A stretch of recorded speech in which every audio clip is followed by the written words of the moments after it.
Frank Mitchell had always been a man of discipline, duty, and unwavering resolve. For over 4 decades, he had served as a police officer, dedicating his life to protecting others. He had seen the city at its best and worst: broken lives, shattered dreams, the kind of darkness that crept into a man's soul and never fully left. Through it all, he had stood tall, unshaken, a pillar of strength in a world that often teetered on chaos. But time was a cruel enemy, relentless and unforgiving. Now, at 75, Frank sat alone in a house that felt more like a museum of memories than a home. The walls bore the photographs of a life that no longer felt like his images of his wife, Margaret, her smile frozen in time, staring at him from across the room. She had been gone for 5 years, and yet some nights he still turned to her side of the bed, expecting warmth, only to be met with the cold emptiness of a life half-lived. His children had their own lives now, grown and scattered across the country. They called on holidays, sent postcards from places he would never visit, and occasionally asked how he was holding up. But what could he tell them? That the house was too quiet? That the silence had weight, pressing down on him until he could hardly breathe? That every morning he woke up with no purpose, no one to protect, nothing left to fight for? His body, once strong and steady, was failing him too. His knees ached with every step. His hands trembled slightly when he reached for his coffee. And the scars of old battles, both physical and unseen, made themselves known more with each passing day. He had spent his life feeling like an immovable force, and yet now he felt fragile, as though the world had long since moved on without him. Then one day, by some stroke of fate or sheer desperation, Frank found himself standing outside a rescue shelter. He hadn't planned on going. In fact, he wasn't even sure what had drawn him there. Maybe it was the hope of breaking the suffocating routine. Or maybe deep down, he knew he needed someone to pull him back from the edge of solitude. As he walked down the narrow aisles of the shelter, rows of hopeful eyes peered at him from behind chain-link fences. Young dogs barked and whined, tails wagging in a frenzy, eager for attention. But Frank wasn't looking for excitement. He wasn't looking for something new. He was looking for something like him. And then he saw her, Hope, 12 years old. The sign above her kennel read, "Retired Canine, removed from service due to old age." She was nothing like the other dogs. She did not jump or beg for his attention. She simply sat there, her golden brown fur speckled with gray, her posture straight despite the stiffness in her legs. Her deep amber eyes met his with an intensity that sent a shiver through him. She knew what it was like to be strong once, to have a purpose, to serve without hesitation, only to be cast aside when time had decided she was no longer useful. Frank knelt down slowly, ignoring the protest of his knees. "Hey there, girl," he murmured. Hope didn't move at first, simply studying him the way a seasoned officer studies a suspect. Then, as if deciding he was worth the effort, she slowly stood, her movements careful, calculated. She took a single step forward, then another, until her muzzle was close enough for him to touch. Frank lifted a weathered hand, hesitating only for a second before running his fingers through her fur. She was warm, solid, real. "She doesn't get much interest," a voice said from behind him. Frank turned slightly to see a shelter worker standing there, arms crossed, a sad smile on her face. "Most people want puppies," she continued. "You know, young ones. Hope's been here for months now. She was one of the best K9s on the force, but—" The woman's voice trailed off, and Frank didn't need her to finish the sentence. She was too old. Frank's jaw tightened. He looked back at Hope, at the quiet strength in her eyes, at the way she held herself with dignity despite everything. "How long does she have?" he asked, his voice quieter than he intended. The woman hesitated. "Honestly, not long. The shelter's overcrowded and older dogs rarely get adopted." Frank knew what that meant. He had seen it before. He turned back to Hope, his decision already made before he even spoke the words. "I'll take her." The shelter worker blinked in surprise. Are you sure? She's not as fast as she used to be. She has arthritis and— So do I, Frank interrupted with a small smirk. Minutes later, he stood outside the shelter, gripping Hope's leash in his calloused hands. She stood by his side, her tail giving a small, hesitant wag as they walked toward his truck. It had been years since Frank had felt anything close to excitement, but as he helped her into the passenger seat, something inside him stirred. As he settled into the driver's seat and turned on the ignition, he glanced over at Hope, who sat there watching him, waiting. "Well, partner," he murmured, shifting into drive, "let's see if we've got a few more miles left in us." And as the truck rumbled down the road, Frank couldn't shake the feeling that, maybe, just maybe, neither of them had been ready to give up the fight just yet. Little did he know, their greatest battle and their greatest rescue was still ahead. What do you think will happen next? Will Hope and Frank find the redemption they both need? Drop a comment below and let us know your thoughts. Don't forget to subscribe and turn on notifications so you won't miss the next thrilling chapter of this incredible journey. Hit the like button and share it with someone who needs to hear it. Because sometimes the ones we save end up saving us. The first few days were an adjustment for both of them. Hope was a canine through and through. Even now, with her body slower, her joints stiff with age, her mind was still sharp, always observing, always anticipating. She had spent a lifetime following commands, working alongside officers in the field, sniffing out danger, saving lives. But those days were behind her. Now she had to learn a new way of life, one where there were no sirens, no criminals to chase, no orders to follow. And Frank? Frank had to learn how to be something other than a cop, something other than a man waiting for time to take him. Their first morning together started with the weight of old habits. Frank woke early, as he always did, expecting to rise to silence, to an empty house that held only the echoes of a life once lived. But this time, something was different. As he swung his legs over the side of the bed, he heard it, the faint rhythmic sound of breathing just beyond his door. Hope. She was waiting for him. He opened the bedroom door to find her sitting just outside, back straight, ears alert, waiting as if she were still on duty. When she saw him, she rose slowly, stretching the stiffness from her legs before padding toward him. "You don't have to stand guard anymore," Frank muttered as he shuffled toward the kitchen. "No one's coming." Hope didn't seem convinced. Over the next few days, Frank noticed the habits ingrained in her, the way she would sit by the door, watching the world outside, ears twitching at every sound, the way she would hesitate before stepping into certain rooms as if waiting for permission, the way she always seemed to position herself in a place where she could see both him and the entrance, ready to react if needed. She was a soldier without a war, a guardian with no one left to protect, and in a way, so was Frank. Their first walk together was slow, measured.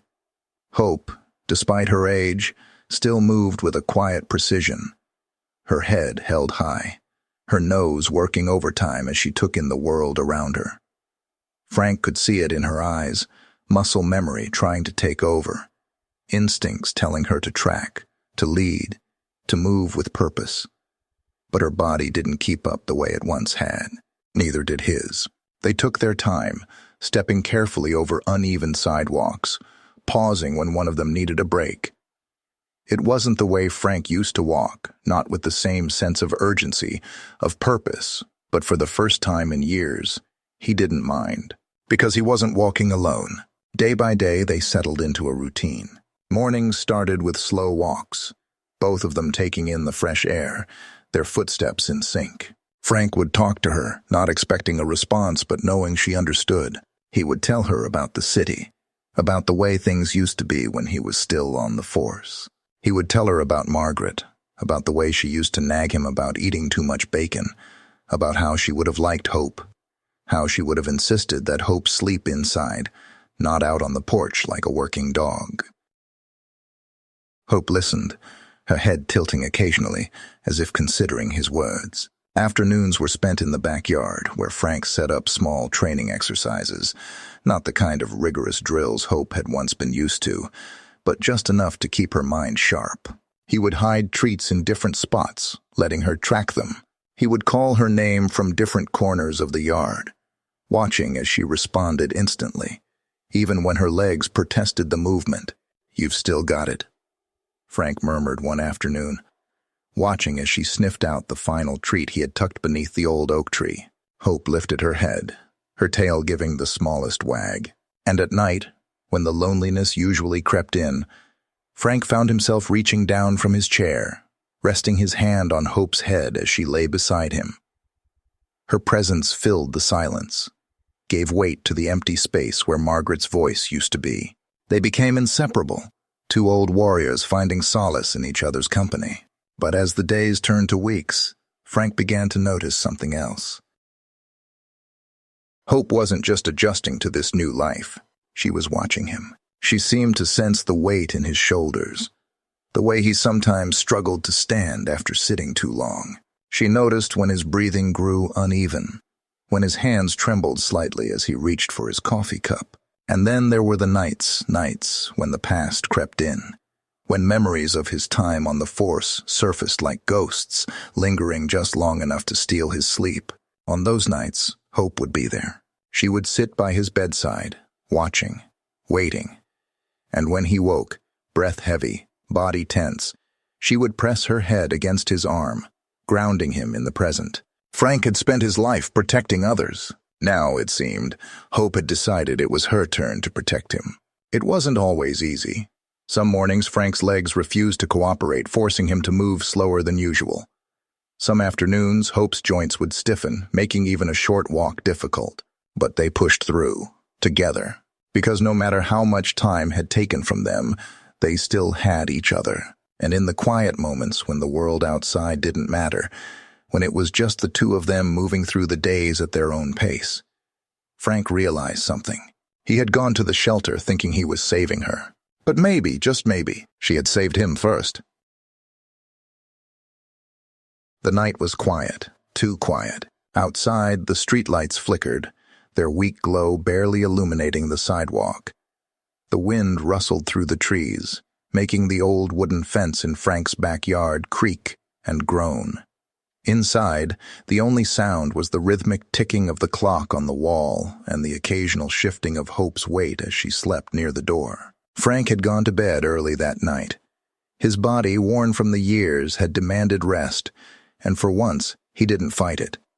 He lay under the heavy quilt, his breathing slow and steady, unaware that outside, beyond the walls of his modest home, something was watching, waiting. Hope, however, was not unaware. Even in sleep, her instincts remained razor-sharp. Decades of training didn't just disappear with age, they lingered, woven into her very being. And tonight, something felt wrong. A sound. It was faint, almost imperceptible. A metallic click somewhere outside, followed by a shift in the wind that didn't feel natural. Hope's ears twitched, and her eyes snapped open. She lifted her head, her nose flaring as she sniffed the air, searching for a scent that didn't belong. Then she heard it, the unmistakable creak of the back door handle being turned. Hope's body tensed. She rose to her feet slowly, carefully, suppressing the stiffness in her aging legs. Her heart pounded, but not from fear, from focus. Someone was trying to get in. She moved silently through the house, navigating the darkness like a shadow. Her paws barely made a sound on the hardwood floor as she approached the back door. Through the small window pane, she could see the faint outline of a figure standing just outside, cloaked in the darkness. "Then crack!" the lock snapped. The door swung open an inch, then another. Hope didn't wait. A deep guttural growl rumbled in her throat, one that had once sent criminals running when she was still on the force. She launched forward just as the intruder stepped inside, her bark echoing through the house like a warning bell. The man froze. He hadn't expected a dog. Certainly not a dog this big, this fierce even in her old age. But Hope didn't care about his expectations. She lunged, teeth bared, sinking them into the fabric of his sleeve before he could fully react. The intruder let out a startled grunt, stumbling backward, slamming against the doorframe. Then for the first time Frank woke up. At first his mind was groggy, sluggish from sleep. But the moment he heard the growl, the raw, visceral sound of an animal in full protection mode, adrenaline kicked in. His heart, frail as it was, hammered against his ribs as he forced himself upright. "Hope?" he called, his voice hoarse, uncertain. Then he heard the scuffle, the sharp, panicked curse of a man struggling, a crash, the distinct scrape of furniture being knocked over. Someone was in the house. Frank swung his legs over the bed, but the moment he stood, a sharp pain knifed through his chest. He sucked in a breath, gripping the nightstand for support. Not now. Not now. His heart had never been the same since the surgery, and the shock of sudden movement sent warning signals through his body. But he didn't have time to be careful. Stumbling forward, he reached the doorway and saw the scene unfolding in the dim light of the hallway. Hope had the intruder pinned her body, though not as strong as it once was, still moving with the precision of a trained canine. She had latched onto the man's arm, dragging him toward the ground, snarling as he struggled to shake her off. Then bang! A flash of metal. A knife. Frank saw it before Hope did. The intruder gritted his teeth, his free hand gripping the hilt of a blade, and in one swift motion, he drove it downward. Frank's voice ripped from his throat. "No!" But it was too late. The blade met flesh. Hope let out a sharp, pained yelp, but she didn't let go. Even as the knife sliced into her side, she tightened her grip, refusing to back down. Frank's vision blurred with rage. Summoning every ounce of strength he had left, he grabbed the closest thing within reach, a heavy lamp from the hallway table, and swung it with everything he had. The lamp connected with a sickening crack. The intruder crumpled, the knife slipping from his fingers as he hit the floor. He groaned, dazed, barely conscious. Frank wasted no time. Ignoring the fire in his chest, he stumbled toward the phone, snatching it from the receiver. His hands shook as he dialed. 911, what's your emergency? This is... He gasped, trying to catch his breath. This is Frank Mitchell. Someone broke into my house. My dog... His voice cracked as he turned to see Hope collapsed beside the intruder, blood staining the fur on her side. "She's hurt," Frank whispered, his grip on the phone tightening. "Please, hurry." The dispatcher assured him help was on the way, but Frank barely heard it. He dropped the phone and staggered toward Hope, falling to his knees beside her. She was still breathing, shallow but steady. Her eyes flickered open, and when she saw him, her tail gave the faintest, weakest wag. Frank felt his chest tighten, not from his heart, but from something deeper. Guilt. He had taken her in, thinking he was saving her. But she had been the one to save him. "Stay with me, girl," he murmured, pressing a trembling hand against the wound, trying to stem the bleeding. His other hand stroked her head, his fingers gently tracing over the worn fur that had been softened by time. Hope let out a low, breathy whine, her gaze locking onto his, and in that moment, Frank saw it. She wasn't afraid. She had done her job. She had protected him. Sirens wailed in the distance, drawing closer, but Frank didn't move. He stayed there, beside her, whispering words of reassurance as the weight of the moment pressed down on him. "You're gonna be okay," he promised, even as his own voice wavered. "I've got you." And for the first time in years, as the flashing red and blue lights lit up the night, Frank realized something. Hope wasn't just a dog. She was his partner, his family, his second chance.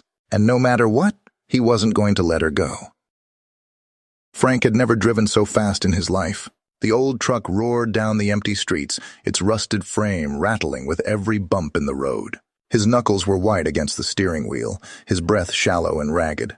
He barely noticed the streetlights flashing past, barely felt the ache in his chest as adrenaline forced his failing heart to keep up. His entire world had narrowed down to the limp body sprawled across the passenger seat beside him. Hope lay still, her golden fur darkened with blood, her breathing slow, too slow. The deep gash in her side seeped crimson, staining the worn leather seat beneath her. Frank could hear the faintest whimper every time the truck hit a bump, but she didn't move. She didn't lift her head. "Stay with me, girl," he choked out, glancing at her, his voice barely above a whisper. "You hear me? You're not going anywhere. Not yet." But Hope didn't respond. Frank swallowed hard, forcing his vision to stay clear as the headlights illuminated the sign ahead. 24-hour emergency vet clinic. He slammed the brakes, barely remembering to throw the truck into park before shoving the door open. "Help!" he bellowed as he stumbled out, wrenching the passenger door open. "Somebody help me!" The clinic doors burst open almost instantly, 2 veterinary techs rushing out with a stretcher.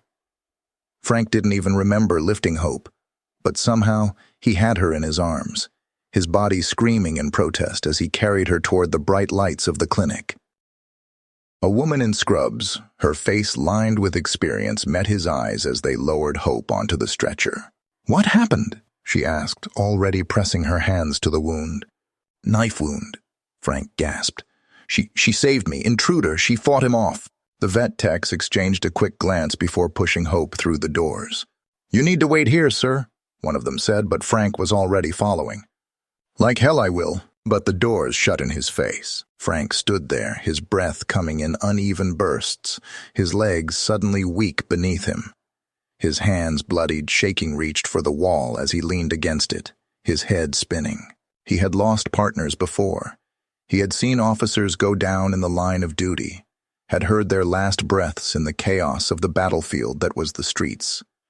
He had buried friends, brothers, had carried caskets draped in flags. But this was different. This wasn't just another fallen comrade. This was hope. His hope, the one thing in his life that had given him purpose again, that had pulled him out of the darkness when he was ready to let it consume him. And now she was lying on an operating table, fighting for her life.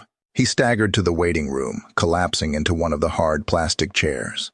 The clinic was nearly empty, the hum of fluorescent lights above him the only sound in the suffocating silence. His heart pounded, but this time it wasn't from exertion. It was from fear. Real gut-wrenching, soul-crushing fear. He had thought he was done with this kind of pain. Had thought that losing Margaret had been the final blow, the last wound time could inflict on him. But now, sitting here, waiting for news that might break him completely, he realized how wrong he had been. Because losing hope would be worse. The hours bled together. Frank stayed right there, unmoving, his fingers digging into his knees as he stared at the closed doors that led to the emergency room. At some point, a nurse approached him. "Sir, do you need anything? Water?" Frank barely shook his head. "Just tell me how she is." She hesitated. "The vet is doing everything she can. She lost a lot of blood. We're keeping her stable, but—" She trailed off, the words unspoken but heavy between them. Frank closed his eyes. He had seen men die from less. He had seen real hope fade in the span of a heartbeat. And yet, somewhere deep inside him, something stirred. Hope wasn't just any dog. She was a fighter. She had spent her life chasing criminals, running toward danger when others ran away. She had given everything to the job, to the force, to the people she had protected. And tonight, she had given everything for him. Frank exhaled slowly, gripping the armrests. "She's not done yet." The nurse gave him a small, knowing smile. "We'll do everything we can." The waiting became a test of endurance. Frank never left. He slept in that chair, if he slept at all. His body ached, his heart struggled, but he refused to go home. He refused to leave her, not while she was fighting. Every time the door opened, he looked up, breath caught in his throat, hoping for news. It took 3 days before they finally let him see her. When they led him back to the recovery room, Frank braced himself. And then he saw her.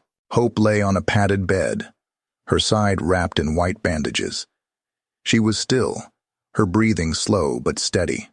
Her eyes were closed, her chest rising and falling in a gentle rhythm. For the first time in days, Frank let out a breath he hadn't realized he was holding. "She's going to be okay," the vet said softly. "It was close, but she's strong. It'll take time, but she'll recover." Frank moved toward her, lowering himself carefully to sit beside her bed. His hands trembled as he reached out, brushing his fingers against her fur.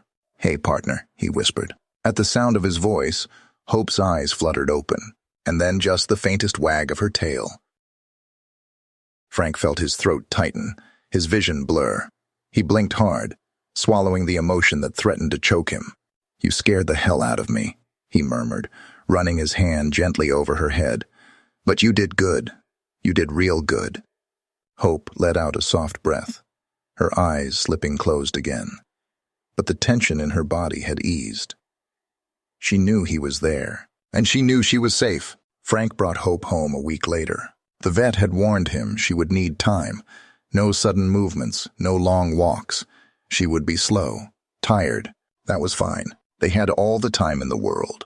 Frank set up a bed for her near his chair, right where she could always see him.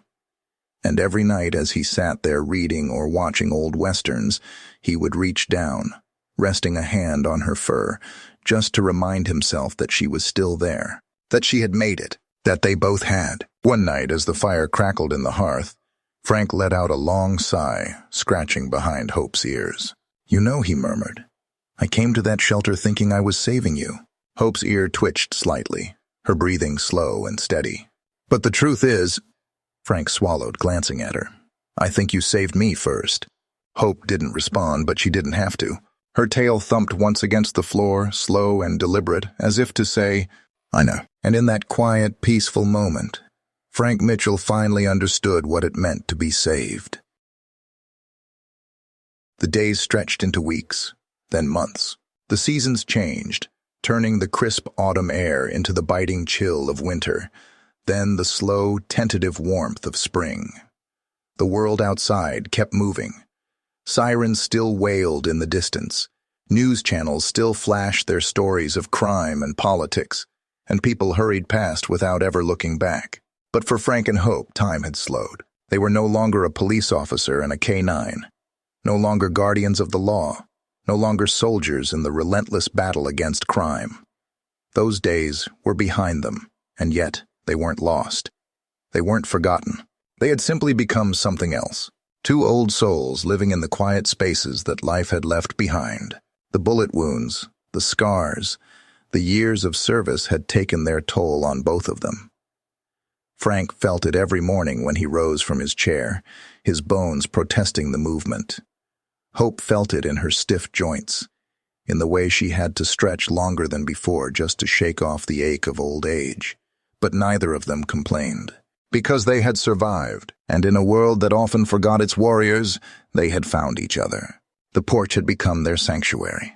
Every evening, just as the sun dipped toward the horizon, Frank would settle into his old rocking chair, a cup of coffee in hand, and Hope would lower herself onto the worn wooden planks beside him, her large head resting on his foot, like she had done since the day she came home from the hospital. Tonight was no different. The sky was painted in soft hues of orange and lavender, the last rays of sunlight stretching across the treetops. Fireflies flickered lazily in the yard, their tiny lights blinking in the dimming twilight. A soft breeze rustled the branches, and in the distance, an owl hooted, a slow, solemn call that seemed to echo through the silence of the evening. Frank let out a long sigh, reaching down to stroke Hope's fur. "Not a bad way to spend a night, huh, girl?" he murmured. Hope lifted her head slightly, looking up at him with those deep, knowing eyes. She had slowed down over the past few months, moving a little more carefully, sleeping a little longer. But her spirit remained untouched. Her ears still twitched at distant sounds, her eyes still tracked movement with quiet calculation. She was still a protector. Even now, even here, she was always watching, always guarding. Frank chuckled, shaking his head. "You never let your guard down, do you?" Hope huffed softly in response, then rested her head back down on his foot, the warmth of her body grounding him in the moment. Frank leaned back in his chair, letting his eyes drift over the horizon. People often asked him if he missed it, the job, the thrill, the purpose. And sometimes, late at night, he would find himself thinking about it, about the weight of the badge, the rush of the chase, the satisfaction of seeing justice served. But those days were over, and as he sat here now, with hope by his side, watching the sky burn into the last light of day, he realized something. He didn't miss it, because he had something better. Frank took a slow sip of his coffee, savoring the quiet. Then, almost as if the thought had been waiting for the perfect moment, he spoke. "People ask who saved whom," he murmured, his voice carrying over the soft rustling of leaves. Hope's ears twitched, her tail giving a slow, lazy wag. Frank smiled. "But I think we saved each other, didn't we, old friend?" Hope didn't lift her head. She didn't need to. Instead, she let out a deep, contented sigh, her tail wagging once more before she closed her eyes, her body sinking into the comfort of the moment. Frank watched her for a long time, his fingers still running absently through her fur. He didn't need words to know her answer. She had been his salvation, and he had been hers. The sun dipped lower, casting long shadows across the porch, and Frank let himself relax, rocking gently in his chair. He had spent a lifetime fighting battles, but here, in this quiet place, with Hope beside him, he had finally found peace. And for the first time in a long, long while, he wasn't afraid of tomorrow.